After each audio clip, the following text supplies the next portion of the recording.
마태복음 맥잡기 28번째 시간 하도록 하겠습니다.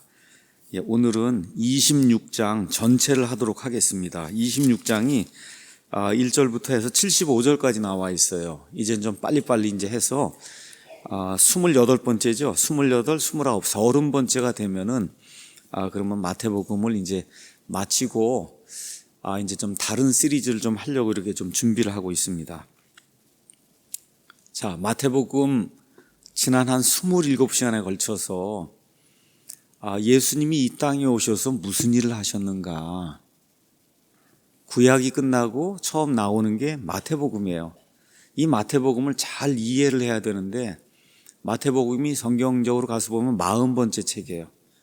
40이란 숫자는 시험에 관련된 숫자예요. 그래서 이 마태복음 이 40번째 책에 걸려 넘어지면 그러면 성경 전체를 보기가 어렵습니다. 그래서 제가 지난번에도 한번 말씀드렸듯이 계시록, 창세기 등등 이런 거는 맥잡기를 4번, 5번 뿐이 안 했어요. 그러니까 그 책이 그렇게 두꺼운데 창세기도 50장 이렇게 되는데 제가 맥잡기를 5번 이렇게 뿐이 안 했어요. 그래서 지금 마태복음은 무려 30번을 하려고 해서 준비를 하는 거예요. 그만큼 사실 마태복음만 다 이해를 하면 그러면 신약성경 전체를 이해할 수 있는 이러한 그 capacity, 이러한 그 능력을 갖게 되는 거예요. 그래서 제가 공을 들여서 마태복음 강해로 70몇 번인가를 했고 이걸 축약을 하고 지금 해서 30번을 다시 한번 여러분에게 이제 말씀드리는 겁니다. 자, 3년 반 동안 우리 예수님이 공생에 이제 하시고 결국 유대인들이 예수님의 사역을 이제 거부하고 그래서 우리 예수님께서 주의 이름으로 오시는 이여 하고 너희가 나를 맞아들이는 그 순간까지는 내가 주려고 했던 그 왕국이 연기가 된다. 그래서 초림 사역이 마무리되고 이제 재림 사역에 가서 다시 유대인들과 상관하시겠다고 하는 이런 말씀 주시는 내용을 우리가 살펴봤고 그게 이제 23장까지고 24장, 25장은 초림이 끝나고 맨 마지막 재림이 이루어질 그 시점에 유대인들과 관련돼서 맨 마지막 때 어떠한 징조가 있고 또 맨 마지막 때 결국 천년왕국에 들어가야 되는데 유대인들 가운데 믿음을 가진 자들 또 이방인들 가운데 믿음을 가진 자들 이제 천년왕국에 들어가는 그 내용까지 25장 끝까지 이렇게 해서 24장과 25장이 올리브산 설교였다 이렇게 이제 말씀을 드렸습니다. 자, 이제 유대인들과 관련된 초림 사역은 사실 다 마감이 된 거예요. 이제 26장부터는 이방인들을 향한 아니면 이 세상 모든 사람들을 향한 새로운 시대가 이제 열리는 거예요. 새로운 언약을 주시는 것이 이제 이 안에 기록이 되어 있습니다. 이제 십자가로 가셔서 십자가에서 피를 흘리고 죽으시고 그리고 사흘 동안 묻혀 계시다가 부활하시고 승천하시는 그 일만 이제 다 이루시면 이 땅에 처음 내려오셔서 우리 예수님이 하시고자 하는 그런 모든 일을 이제 다 이루시게 되는 겁니다. 26장에는 그 일을 이루시기 위해서 예수님께서 붙잡혀서 그다음에 재판에 넘겨지는 전 과정이 이 안에 들어 있습니다. 이 안에서 우리 신약 시대의 그리스도인들에게 꼭 필요한 그런 내용들만 제가 간단하게 이렇게 정리를 해서 26장을 요약하도록 하겠습니다. 먼저 1절에서 5절 가서 보시면 예수님을 잡아서 죽이려고 하는 그런 음모가 그 안에 이제 기록이 되어 있습니다. 자, 그런데 이 일을 주동하는 주동자들이 누구냐? 여기 가서 보니까 주범이 제사장이라고 기록이 되어 있어요. 제사장. 그렇죠? 여기 14절 가서 보니까 그때 12 중에 하나인 가롯 유다라 하는 자가 수제사장들에게 가서 이게 이야기가 나옵니다. 그러니까 예수님을 가장 미워한 사람들이 이상하게 여호와 하나님만을 섬기겠다고 한 그 유대인 종교의 직무 수행자들인 제사장들이 그와 같은 일을 했다는 거. 어느 면에서 굉장히 아이러니입니다. 하나님을 섬기겠다고 했는데 하나님이 왔는데 그걸 이해를 못하는 거예요. 그분이 하나님이라는 사실을. 그렇죠? 구약시대 그 이스라엘 백성이 여호와 하나님께서 원하시는 것이 무엇이라 하고 성경이 분명히 기록을 해줬는데도 불구하고 수없이 많은 희생 예물을 드리는데 하나님이 뭐라 그래요? 나는 이런 거 봤는데 지쳤다. 그렇죠? 그렇게 말씀하시고 대언자들 통해서 책망을 하시고 이렇게 하면 안 된다고 하시고 결국은 하나님이 직접 오셔서 책망을 하시고 가르쳐 주시고 권면하시고 돌아서라고 하는데 안 듣습니다. 근데 그 일을 누가 제일 앞장서서 하냐? 제사장이 했다는 거예요. 제사장들이 하나님을 알아보지 못했다. 지금식으로 이야기하면 목사가 하나님을 알아보지 못할 가능성도 상당히 크다는 거예요. 하나님의 일을 하겠다고 하고 말씀을 전달하는 사람이 오히려 하나님을 알아보지 못한 그런 가능성이 여기 사례에 비춰볼 때 크다고 하는 그런 사실을 제가 다시 한번 좀 인식을 해야 될 것 같습니다. 자, 그러면 예수님이 지금식의 이런 캘린더로 해서 우리가 이제 주일 아침에 이제 부활했다 이렇게 해서 주일이 이제 부활하신 날이다 이렇게 이제 되는데 예수님이 그러면 언제 돌아가시느냐? 예수님 십자가 처형이 언제냐? 과거에는 제가 한번 말씀드렸듯이 저는 수요일 날 예수님이 이렇게 심판을 받고 그리고 수요일 날 이렇게 처형됐다 이렇게 이제 생각을 했습니다.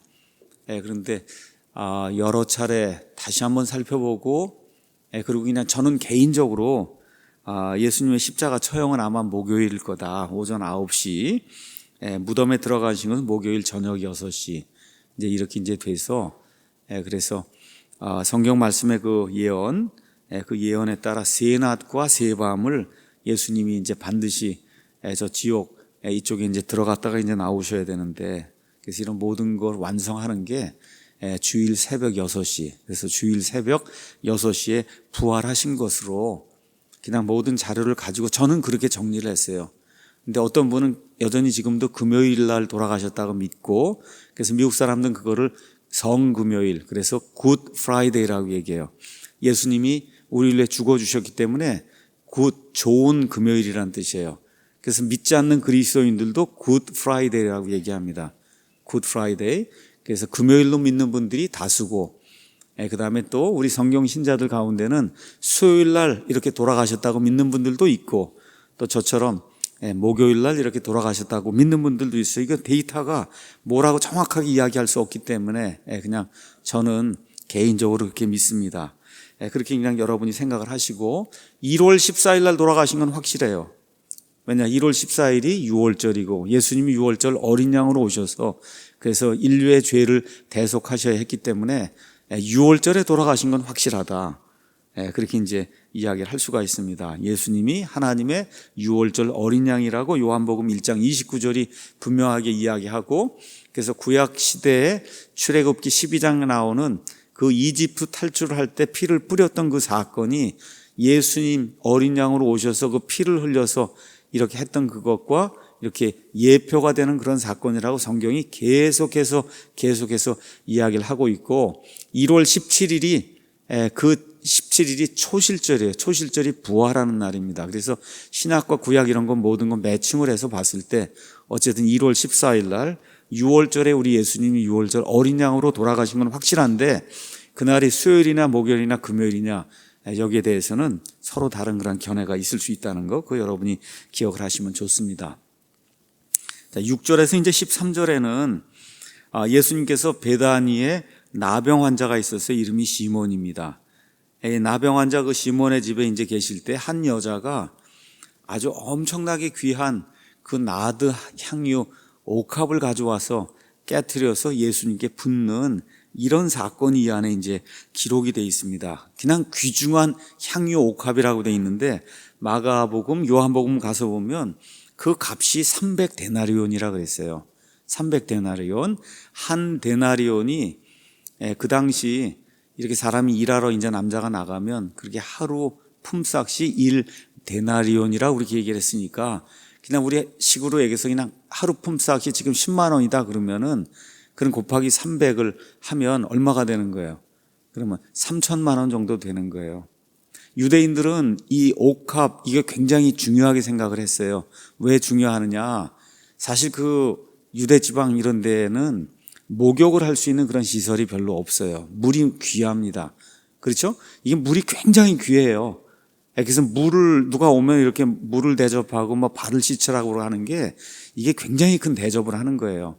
이게 귀하기 때문에 사실 목욕을 하고 이렇게 하기 쉽지 않은 거예요. 이렇게 하니까 결국 자꾸 냄새도 나고 이렇게 하다 보니까 이런 그 향유 이런 거를 해서 좀 이렇게 바르고 이렇게 하는 게 이게 아주 대단히 중요한 거였어요. 이렇게 이제 하다 보니까 향유가 이제 그레이드가 많이 있겠죠. 이 중에 지금 예수님께 바친 그 향유는 최고 그레이드 3천만 원짜리 그러한 거에 3천만 원, 요 단지 하나에 3천만 원이 되는 이걸 갖고 와서 예수님 발에 이제 붓는 이런 사건이 이제 발생을 하게 된 겁니다. 그랬더니 제자들이 보고 분개했다는 거예요. 여기 가서 보니까 그렇게 기록이 돼 있어요. 8절에 그분의 제자들이 그것을 보고 분개했다. 다른 복음서에 가면 그 분개한 대표자가 누구라 그랬어요? 가룟 유다라고 그렇게 기록이 돼 있습니다. 근데 분개할 만도 하죠. 이게 3천만 원어치예요, 여러분. 그걸 발에다 갖다 이렇게 해서 깨트려서 부었으니까. 그러니까 이 향유를 비싸게 이거 팔아갖고 가난한 자들에게 주면 얼마나 좋겠느냐. 그것도 뭐 정당한 그런 이유가 될 수가 있습니다.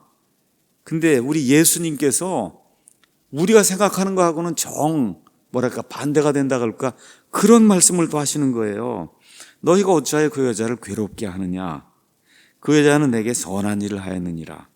가난한 자들은 항상 너희와 함께 있거니와 나는 항상 너희와 함께 있지는 아니하니라. 그녀가 내 몸에 이 향유를 부은 것은 나를 장사 지내기 위함이니라. 진실로 내가 너희에게 이르노니 온 세상 어디든지 이 복음이 선포되는 곳에서는 사람들이 이 일 곧 이 여자가 행한 일도 말하여 그녀를 기념하리라. 자, 잘 들으셔야 됩니다.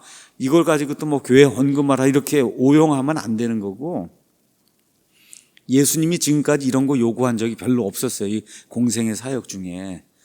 근데 지금은 맨 마지막 예수님이 지금 죽는 그 순간에 지금 와 있어요.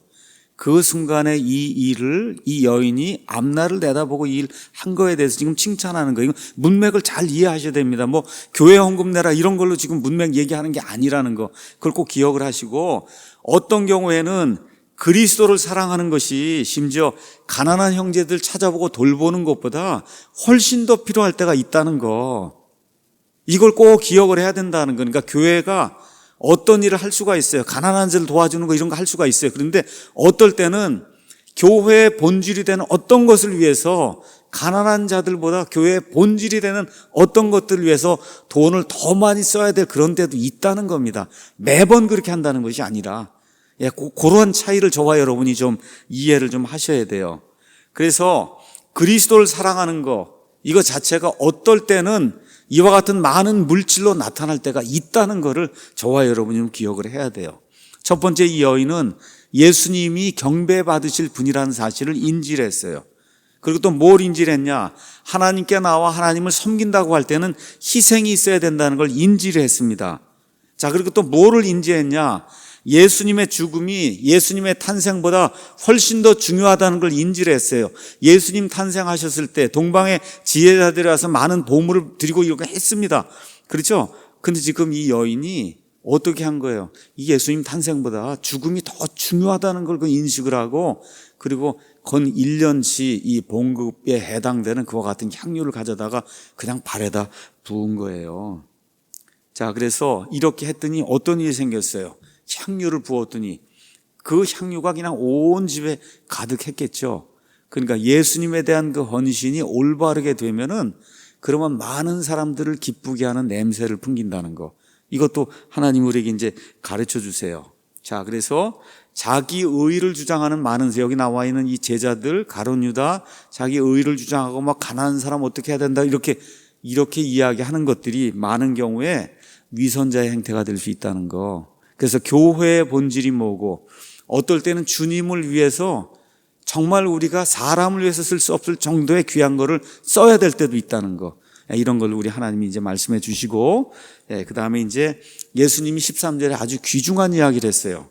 거기 가서 보니까 온 세상 어디든지 이 복음이 선포되는 곳에서는 사람들이 이 일 곧 이 여자가 행한 일도 말하여 그녀를 기념하리라. 이게 무슨 얘기예요? 온 세상 모든 곳에 성경이 번역돼서 나간다는 것을 우리 예수님이 미리 말씀해 주신 거예요. 저와 여러분이 그래서 한국말로 이걸 읽고 이 여자를 지금 기념하고 있잖아요. 아프리카에서도, 아시아에서도, 미국에서도, 남아프리카에서도, 중국에서도, 러시아에서도 이 일이 이루어져요. 이게 무슨 얘기예요? 성경이 원어로 고정되는 게 아니라 모든 나라 모든 말로 이게 퍼져나갈 거라고 한 말씀을 예수님이 다 암시하신 그런 구절이 이제 이 말씀입니다. 자, 14절에서 16절에는 이제 가룟 유다가 수제사장들에게 가서 예수님을 팔겠다고 이렇게 배반하는 그런 내용이 나옵니다. 가룟 유다. 우리나라 말로는 가룟 유다예요. 참 이게 발음하기가 어렵죠. 영어로는 반대로 읽습니다. 주다스 이스카리엇 이렇게 읽어요. 주다스 이스카리엇. 이렇게 읽으면 이스카리엇이 성이 되는 거고 유다가 이제 이름이 되는 거고 이렇게 되는 거예요. 그러니까 반대가 되는 걸 우리말로 번역을 하니까 가룟을 앞으로 빼서 가룟이 성이에요. 쉽게 얘기하면 유다가 이제 이름이고, 자, 가룟은 뭐냐? 가렵다 이런 얘기가 아닙니다. 이게 가룟이 가룟은 캐리옷이란 지방에 캐리옷이라는 지방에서 온 유다라는 뜻이에요. 그러니까 이 사람 출신이 캐리옷이라는 그런 지방이라는 거예요.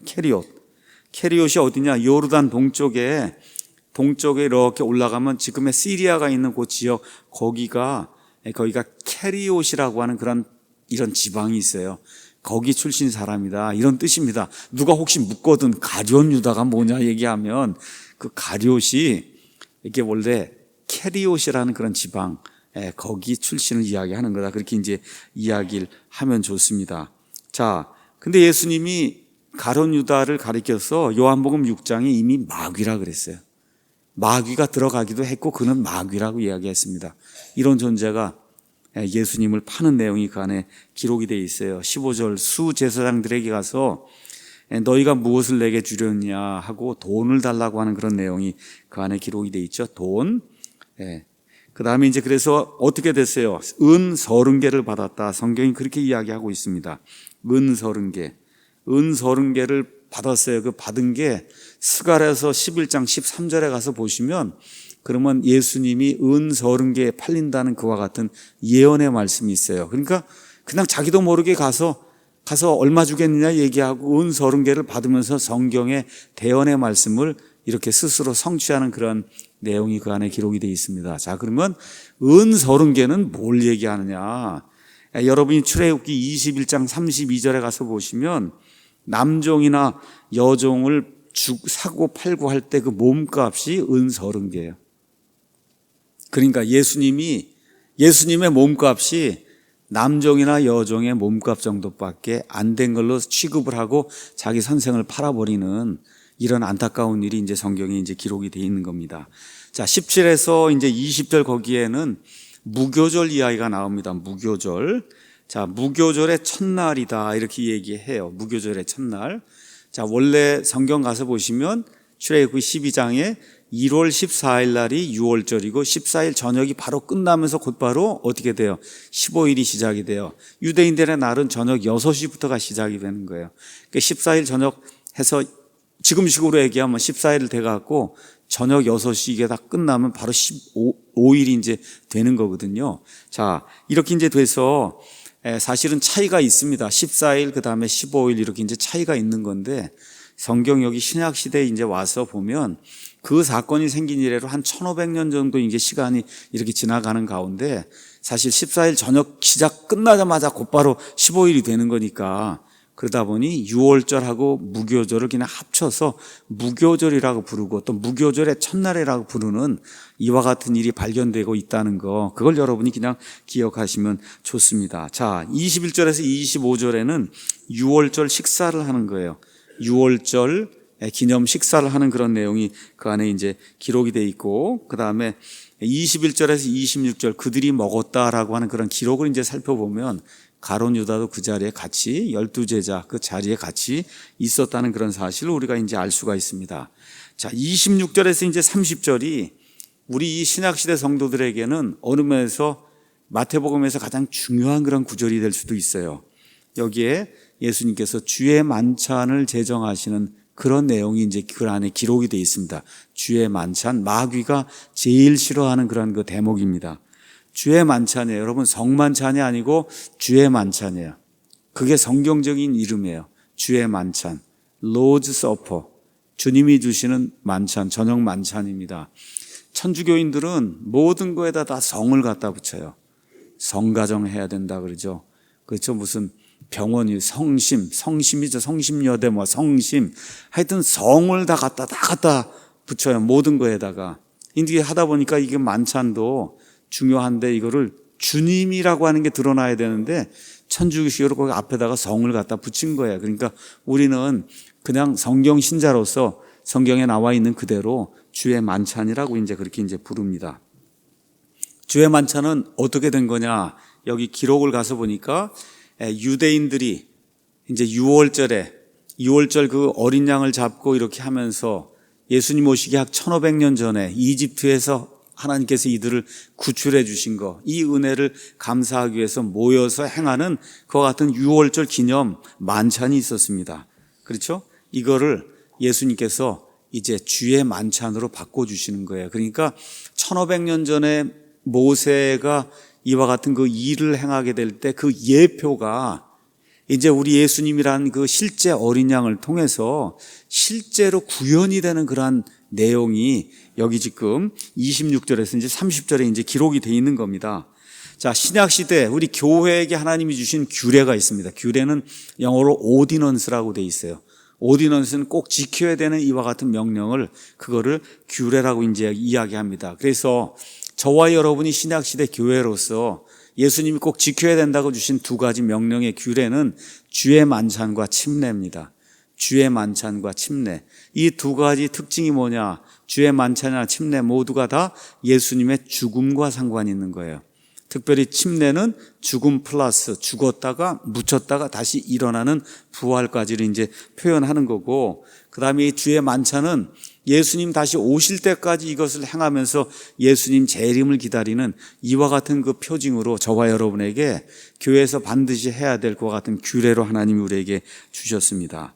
자, 그런데 주의 만찬을 어떻게 해석하느냐에 따라서 신약 시대에 신약 교회를 하는가 아니면 구약식 교회를 하는가가 결정이 됩니다.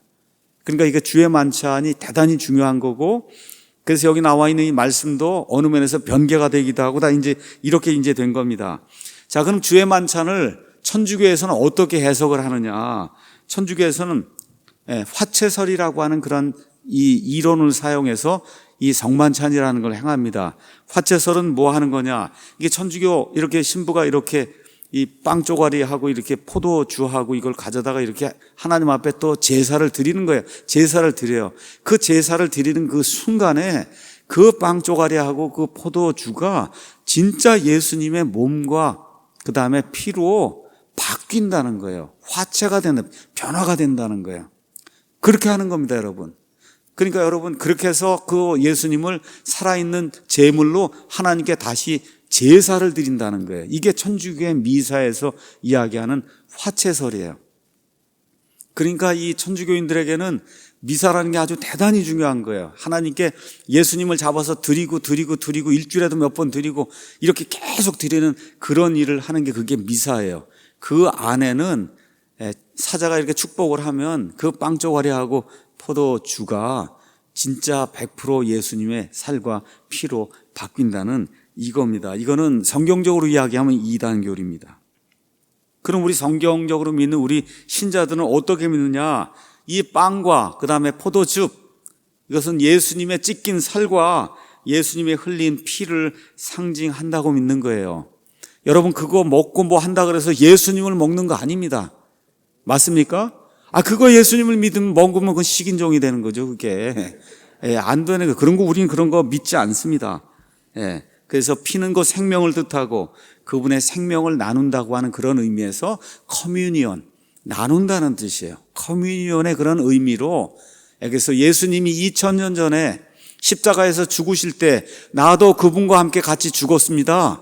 그렇죠? 그분이 묻혔을 때 나도 묻혔습니다. 그분이 부활할 때 나도 부활했습니다. 이런 모든 거 동일시하기 위해서 침례를 받고, 그렇죠? 그런 것들을 동일시하기 위해서 우리가 사람이 자꾸 잊어버리기 때문에 이 빵과 포도 주스 이걸 통해서 그래서 예수님의 찢긴 살과 예수님의 이렇게 흘려주신 그 피를 어떻게 하는 거예요? 기억하고 바르게 살아야 되겠구나 하고 우리 자신을 돌아보는 그런 시간으로 삼는 게 그게 우리가 가지고 있는 믿음입니다.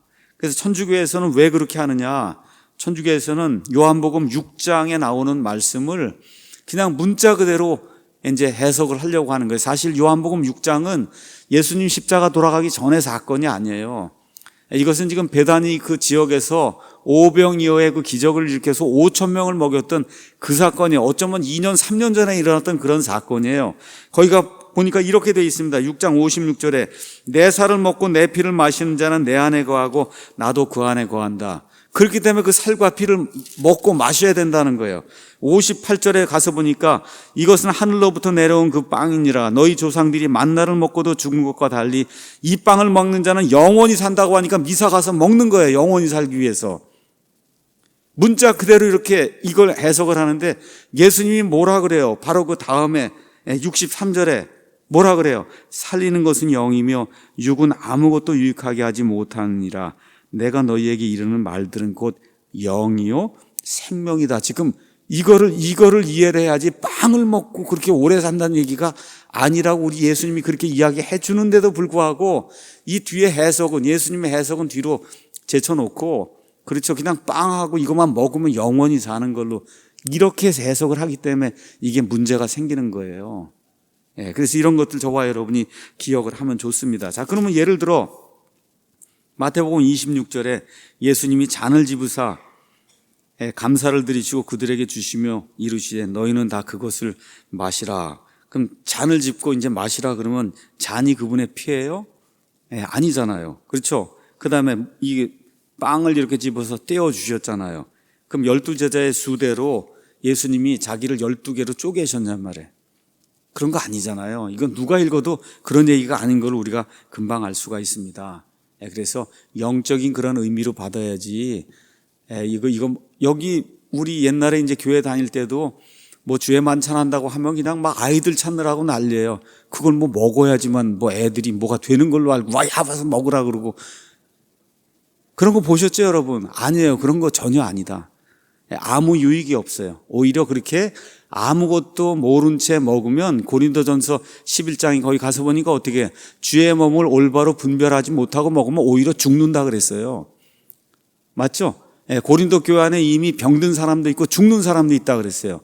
그러니까 저와 여러분이 깨끗한 그러한 마음을 가지고 거룩한 심정으로 예수님이 왜 죽으시고 왜 나를 위해서 이 십자가 고통을 당했는가를 이해하고 깨닫고 잘 살아야 되겠다는 다짐을 하는 그런 시간으로 이 주의 만찬을 삼아야지 이 빵하고 무슨 주스를 먹으면은 포도주를 먹으면은 뭐가 영원히 사는 걸 이렇게 하면 그거는 천주교 해석이지 아니다. 자, 그런데 성경이 많이 있지만 지금 우리 성경만 포도즙이라고 번역을 했어요. 왜 와인을 포도즙이라고 그랬냐? 포도즙, 와인이에요. 와인은 영어의 와인은 동형이의어예요. 동형이의어. 그러니까 와인은 포도주도 되고 포도즙도 되는 거예요. 한 단어가 포도주도 되고 포도즙도 돼요. 그럼 그걸 어떻게 하냐? 문맥을 보면 알 수 있어요. 먹고 취하지 말라 그런 건 포도주고. 그렇죠. 여기 가서 보니까 뭐라고 기록이 돼 있어요.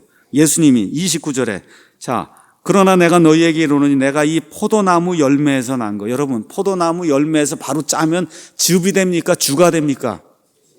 즙이 되는 거예요. 즙이. 그래서 성경대로 믿는 미국의 대다수 침례교인들 어떻게 해요? 포도즙을 사용을 하는 거예요. 포도주스. 왜 그러냐? 여러분 포도주가 되면 그 안에 누룩이 들어가서 발효를 일으켜야 되는 거예요. 그렇죠? 근데 이미 이날이 무교절이라는 거 여러분 기억하시죠? 누룩이 있으면 하나님께서 이 일에 동안 누룩이 있으면 그 혼은 죽는다 그랬어요. 이 무교절 동안에. 그렇기 때문에 누룩이 있는 건 사용할 수가 없는 그 시점에서 지금 이런 일을 하기 때문에 누룩이라고 있는 그와 같은 그 포도주는 사용할 수가 없는 겁니다. 그래서 빵도 어떤 빵을 사용해요? 누룩이 들어가지 않은 어떤 그 무교병을 사용하는 거예요. 그러니까 빵이나 아니면 여기 이 주스나 다 뭐예요? 누룩이 들어가 있잖아요. 누룩은 뭘 나타내요? 죄를 상징하고 부패를 상징하기 때문에 예수님의 순수한 이 몸과 예수님의 순수한 피 이거를 결코 상징으로 나타낼 수가 없습니다. 그래서 우리는 그냥 성경에 있는 그대로 포도주스, 포도즙과 그다음에 누룩이 들어가지 않은 이런 카스테라 이런 거 안 되는 거예요. 그러니까 누룩이 들어가지 않은 이 빵을 우리가 이렇게 이겨서 그렇게 해서 빵 만들어서 그래서 이제 같이 나누는 겁니다. 그래서 성경에 이사야서 65장 8절, 그다음 신명기 32장 14절에는 가면 새 포도즙이 나와요. 포도즙은 순수한 피라고 그렇게 기록이 돼 있어요. 순수한 피. 예수님의 피가 순수한 피이기 때문에 그래서 누룩이 전혀 들지 않은 이와 같은 포도주스, 포도즙을 가지고 주의 만찬을 행하는 겁니다. 자, 여기 가서 보니까 제자들 100% 다 빵과 그 다음에 포도주스에 참여했어요. 근데 천주교회는 빵만 줍니다. 주는 사자만 먹고. 예. 제가 거짓말 하는 게 아니에요. 빵만 줘요, 여러분에게는. 예. 거기서는 보통 평신도라고 얘기하죠. 평신도에게는 빵만 주고, 술은 사자만 먹어요. 자, 하여튼 뭐 이렇게 해서 성경적이 아니다. 자, 주의 만찬은 예수님께서 다시 오실 때까지 그분의 죽으심을 다시 보이는 거라고 고린도전서 11장 26절이 기록하고 있어요. 그러니까 이 땅에서 주의 만찬하면서 예수님 오시는 걸 기다리다가 예수님 공중에 강림하시면 저와 여러분이 올라가면 그러면 어떻게 돼요? 거기서 혼인 만찬이 이렇게 해서 결혼이 되는 거예요. 그때 지금 정원한 상태에서 결혼이 되는 거예요. 그럼 어떻게 더 필요해요? 안 필요해요?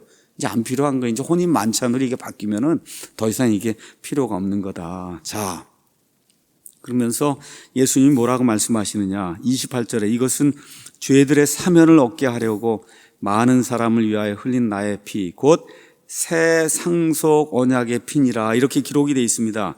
여기 28절, 이 28절이 이게 얼마 안 됩니다. 몇 글자가 안 돼요. 이 몇 글자 안 되는 가운데 가장 중요한 글자가 하나가 들어있어요. 예, 뭐가 들어있어요? 예, 새가 들어있는 거, 새. 뉴라고 하는 단어가 들어있는 거예요. 그러니까 지금까지는 다 올드에서, 올드 카베넌트, 올드 뉴 테스타먼트, 여기 옛 상속 언약 모세가 준데 거기서 살았는데, 이제 내 피로 세우는 새로운 상속 언약이라는 거예요. 이게 짧은 말로 얘기하면 신약인 거예요. 다시 말씀드려요. 예수님의 십자가 사건 이전은 구약입니다. 십자가 사건 이후부터가 성경이 이야기하는 신약이에요, 여러분. 예. 그런데 NIV나 NASB나 이런 성경에 가서 읽으면 어떻게 돼 있느냐? 제가 읽어드릴게 한번 보세요. 예. 이것은 죄 사함을 얻게 하려고 많은 사람을 위하여 흘리는 바 나의 피, 곧 언약의 피다. 이렇게 기록이 돼 있어요. 뭐가 빠졌습니까, 여러분? 새가 빠졌잖아요, 새. 왜 빠졌을까요? 천주교회가 싫어하는 거예요. 천주교는 지금도 구약식 교회래요. 그래서 천주교 사본에는 뉴가 빠져 있습니다. 천주교 사본에는. 그러니까 그걸 번역을 하면 어떻게 해요? 읽으면은, NIV 가서 읽으면 어떻게 해요? 없어요, 뉴가. 그럼 뭐예요? 그냥 예수님이 언약 준 걸로 돼 있는 거예요. 여러분, 언약이 아닙니다. 뭘 주셨어요? 새 상속 언약을 주신 거예요. 새 상속 언약에게 테스타먼트라고 하는 단어, 상속 언약이라고 하는 거는 히브리서 가서 보니까 이렇게 기록이 되어 있습니다. 상속 언약에 대해서 히브리서 9장에 상속 언약, 테스타먼트가 있는 곳에는 반드시 또한 상속 언약하는 자, 테스테이터의 죽음이 필히 있어야 하나니, 여러분 제가 제 딸이나 누구에게 너 이거 가져라 그러고 유언을 준단 말이에요. 죽기 전에 상속 언약을 줘요. 그렇죠? 근데 내가 살아있으면 가져요, 못 가져요? 제 딸이 제 집을 갔습니까, 못 갔습니까? 못 가져요. 왜 그래요? 상속 언약은 뉴 테스타먼트 할 때 테스타먼트는 사람들이 죽은 뒤에라의 효력이 있고, 상속 언약하는 자가 살아있는 동안에는 아무 힘이 없는 거예요. 그러니까 우리 예수님이 이제 십자가에서 죽으셔야 새 상속 언약이 발효가 되는 거예요, 여러분. 맞습니까? 네, 그래서 저와 여러분이 이거 우리 한국의 많은 교인들이 거의가 다 이렇게 미스하는 게 뭐예요? 그냥 마태복음 1장부터 신약이다.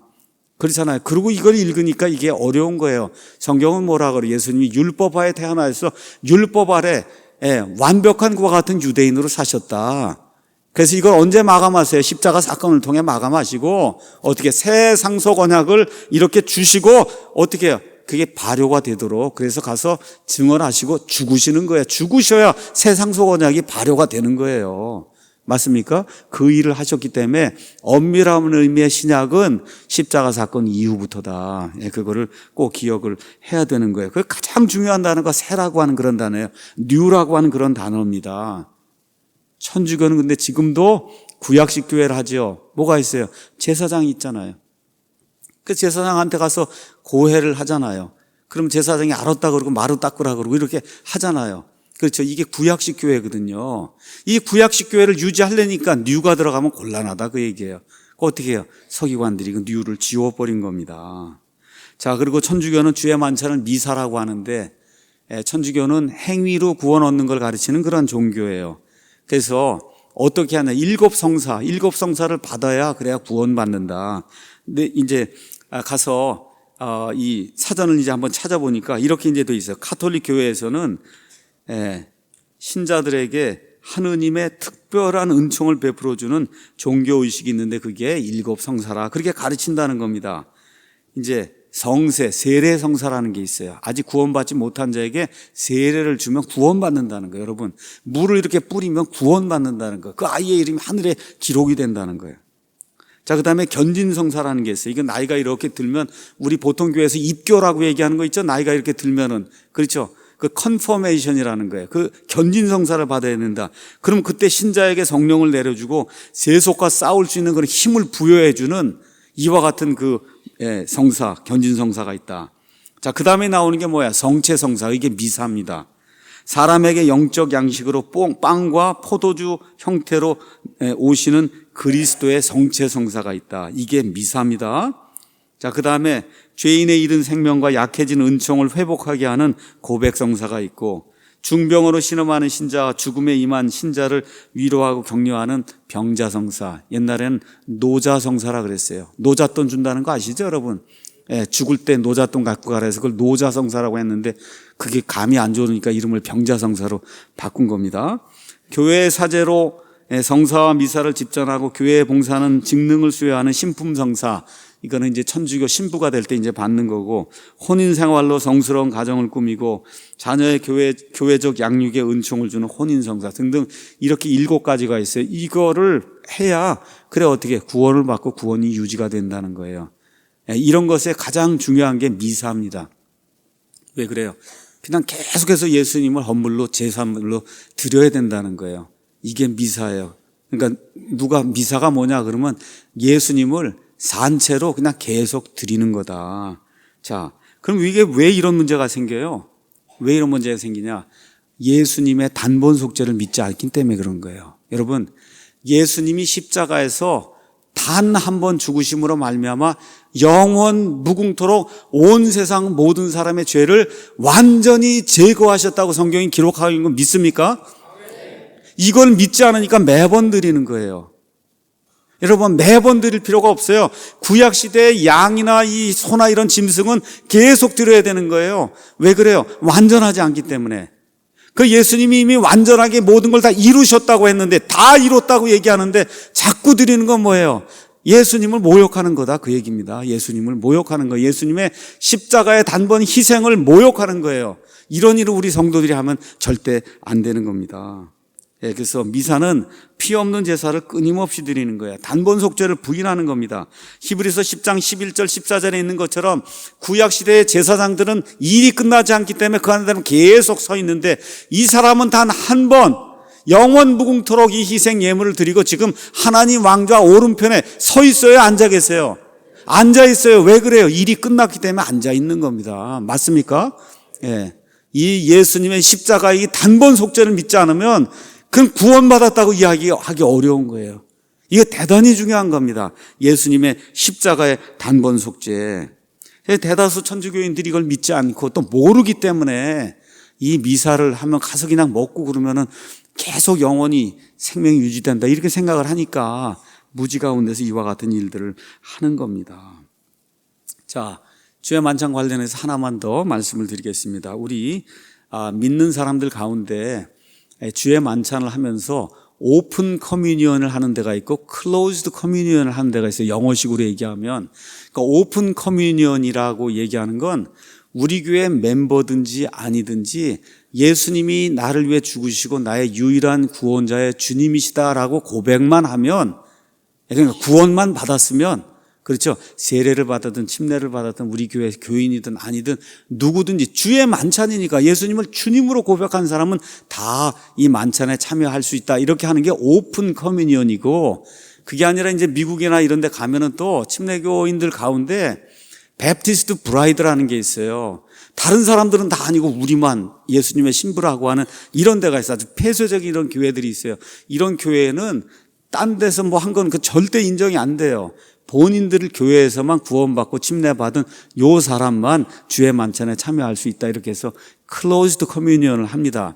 저희는 성경 말씀 이렇게 보건대 구원받은 사람이면 누구나 참여할 수 있도록 예수님이 주의 만찬이라고 불러줬기 때문에 예수님을 주님이다 이렇게 인정하는 사람은 우리 교회 멤버든 아니든 나이가 많든 적든 그래서 침례를 받았든 세례를 받았든 상관없이 누구나 이 주의 만찬에 참여할 수 있다 하고 우리는 오픈 커뮤니언을 실행을 합니다. 자, 이렇게 이제 한 이후에 어떤 일이 생겼냐 하면 거기 가서 보니까 30절 여기 가서 보니까 그들이 찬송 하나를 부른 뒤 올리브산으로 갔다. 이 예루살렘에 성전이 있는데 그쪽에 동쪽에 있는 게 이제 올리브산이에요. 그 올리브산 밑에가 겟세마네 동산이에요. 겟세마네 동산. 자, 거기 가서 노래를 한 곡 불렀다. 여러분, 이 히브리 사람들이 이러한 어떤 의식을 행할 때 시편 113편에서부터 118편까지 그 6개 시편을 할렐 시편이라고 이렇게 따로 떼어놓고 그 중에 하나 부를 때도 있고 2개 부를 때도 있고 6개인데 6개를 다 부를 때도 있고 하여튼 어쨌든 6월절 행사가 시작이 되니까 노래를 하나 불렀다고 했을 때는 시편 113편에서 118편까지 그 6개 중에 하나를 부른 걸로 그렇게 이제 이해를 하시면 됩니다. 자, 31절에서 이제 35절에는 우리 예수님께서 제자들이 이제 다 자기를 부인하고 실족할 것에 대해서 이제 예언하시는 그런 내용이 그 안에 기록이 되어 있어요. 이거 왜 이 말씀을 하시느냐? 스가랴서 13장 7절에 기록이 되어 있습니다. 너희가 다 나를 버리고 그리고 도망한다는 그 말씀을 예언의 말씀을 이루시기 위해서 예수님이 다시 한번 이 말씀을 언급을 하시는 거예요. 이해하시겠죠? 예언의 말씀을 이루시기 위해서 스가랴서 13장 7절에 있는 말씀.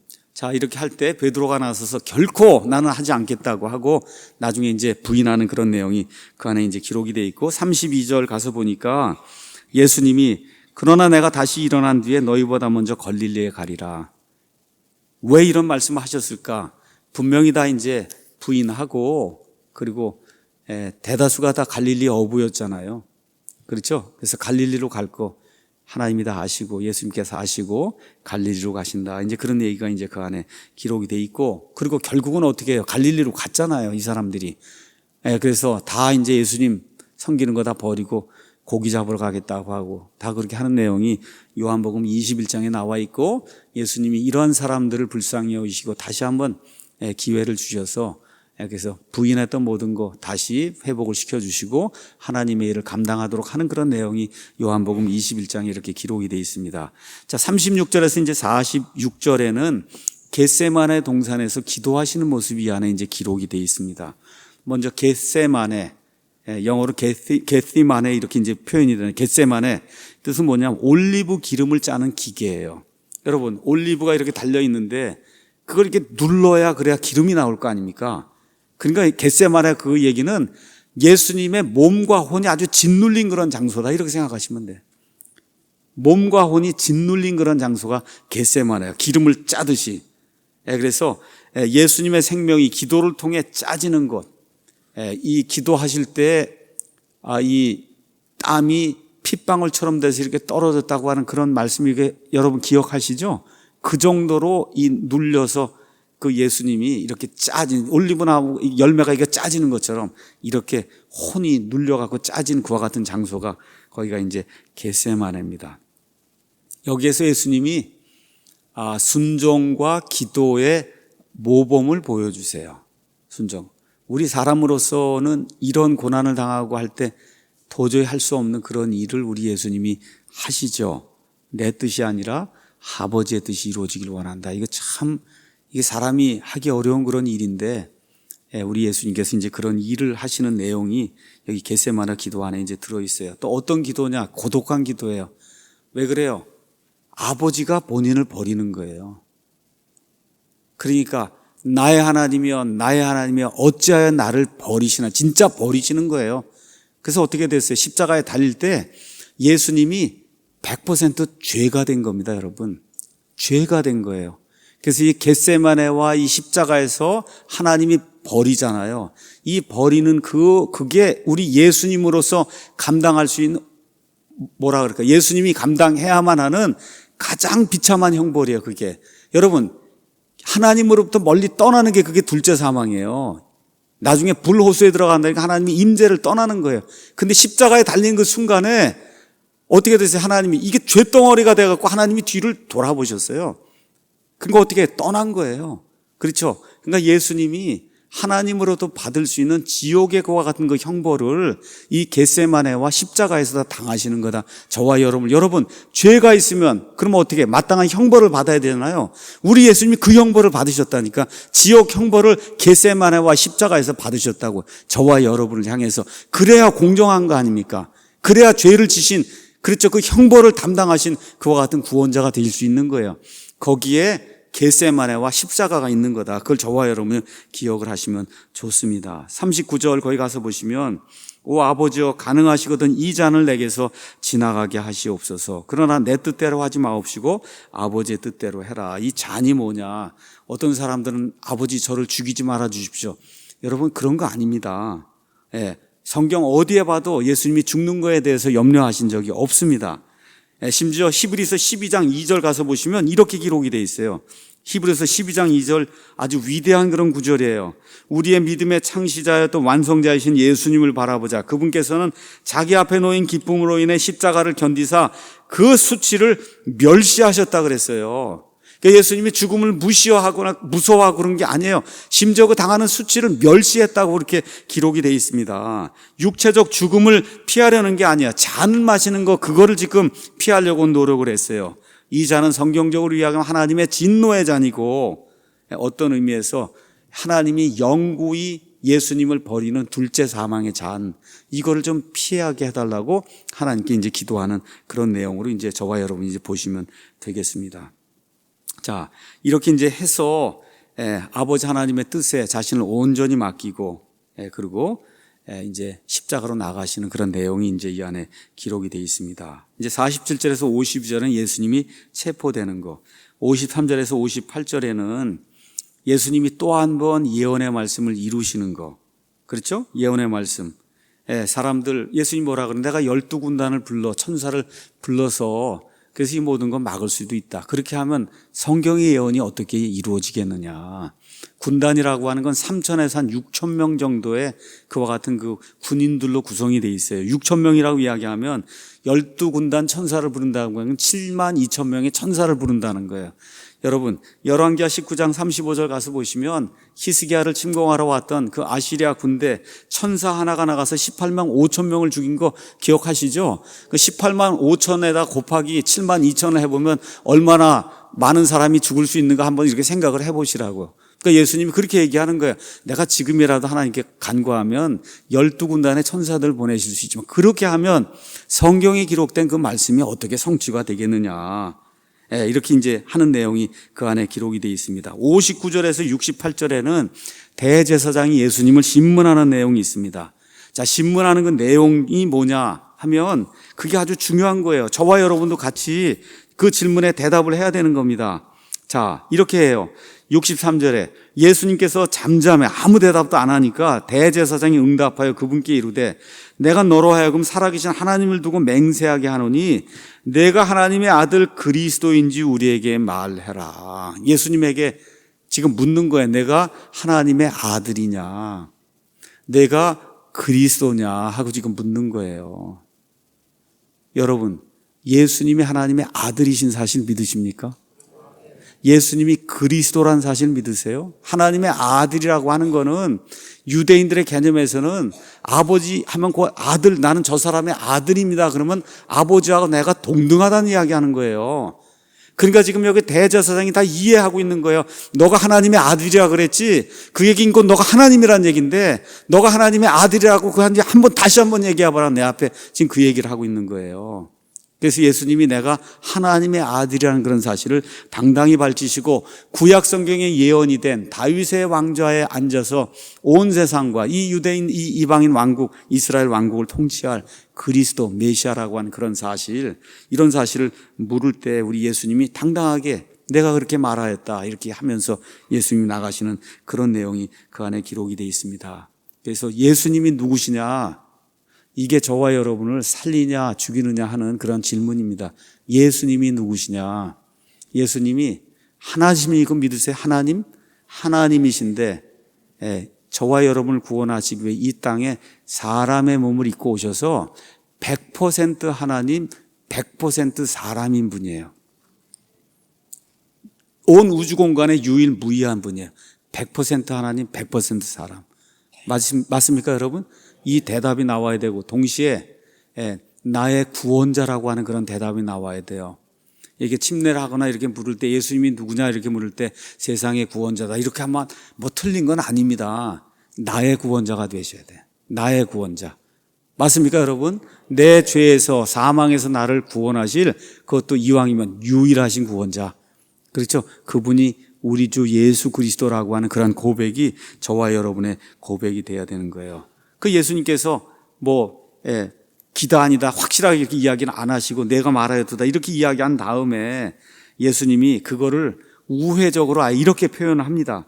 64절에 그러할지라도 내가 너희에게 이르노니 사람의 아들이 권능의 오른편에 앉아있는 것과 하늘의 구름들 가운데서 오는 것을 이후에 너희가 보리라.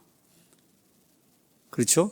심판자로 온 세상을 심판하는 그런 분으로 온다고 이야기하면서 아주 간접적으로 내가 하나님의 아들이요 그 다음에 그리스도라고 하는 그런 사실을 말씀하시는 내용이 그 안에 이제 기록이 되어 있습니다. 그렇게 했더니 제사장이 알아들은 거예요. 그러니까 뭐라 그래요? 자기 옷을 찢으며 그가 신성모독하는 말을 했다는 거예요. 여러분 벌써 제사장은 알아들은 거예요.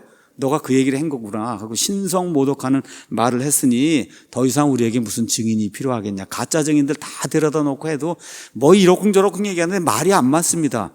제사장이 물었어요. 하나님의 아들이냐? 그렇죠. 그리스도냐? 그랬더니 내가 재림 많은 심판자다. 그렇게 얘기했더니 신성모독하는 말을 했다. 이렇게 해서 더 이상 증인 필요 없고 심판을 받아야 된다고 이야기하는 내용이 그 안에 기록이 되어 있고 69절에서 75절에는 베드로가 예수님을 3번 부인하는 그런 내용이 이 안에 이제 기록이 되어 있습니다. 여러분 다 잘 아시는 내용이기 때문에 제가 더 이상 이야기하지 않고 75절에 가서 보니까 베드로가 3번 부인하고 그리고 다른 그 성경에 가서 보니까 예수님이 베드로를 이렇게 봤다 그랬어요. 그러니까 얼마나 부끄러웠겠어요.